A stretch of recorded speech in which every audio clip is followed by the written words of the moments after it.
The metallic snap was louder than a gunshot in the quiet street. I dropped my coffee mug right there on the driveway. It shattered, but I didn't even look.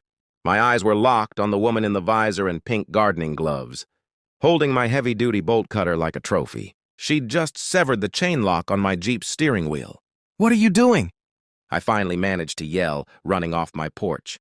"Unauthorized vehicle," she said, her voice all syrup and nails. She didn't even turn around. Article 7, Section B. Non-operational cars cannot be parked in driveways. It's an eyesore. It's being towed. That's when I recognized her. Brenda from 3 houses down. The one who'd left a handwritten note about our grass being 2 millimeters too high last week. Non-operational?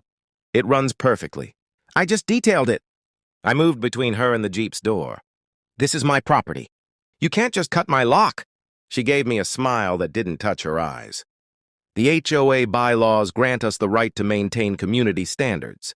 You were notified." She pointed a gloved finger at my front door. A bright pink paper flapped there. I'd been at work all yesterday. I hadn't even seen it. "A note isn't a legal notice. You're trespassing and vandalizing." "Call the cops then," she shrugged, pulling out her phone. "I already did. They're on their way to witness the removal of this heap." She said the word like it was a rotten smell. My heart hammered against my ribs. "I'm a landscaper. I work with my hands, not lawsuits. This house, this tiny piece of the American dream, was everything. And this woman was acting like she owned it." I felt that hot, helpless anger rising. I glanced at my front window. My wife, Maya, was standing there watching. She was perfectly still. Brenda followed my gaze and smirked. "Maybe your wife can talk some sense into you. Some of us care about property values." That's when the first patrol car rolled up.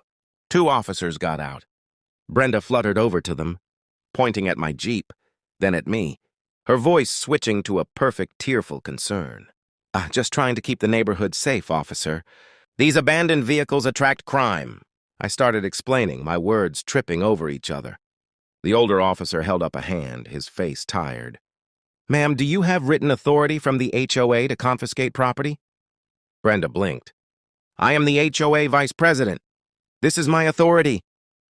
She pulled a laminated card from her fanny pack. It looked official, with a blurry logo. The younger officer examined my severed lock. "Sir, you might have a civil case, but she says the vehicle isn't running. If it's on a public easement, it's in my driveway. And it does run." "Prove it," Brenda chirped. "Start it right now." My stomach dropped. "The battery. I disconnected it yesterday to detail the engine bay. I'd forgotten to reconnect the terminal."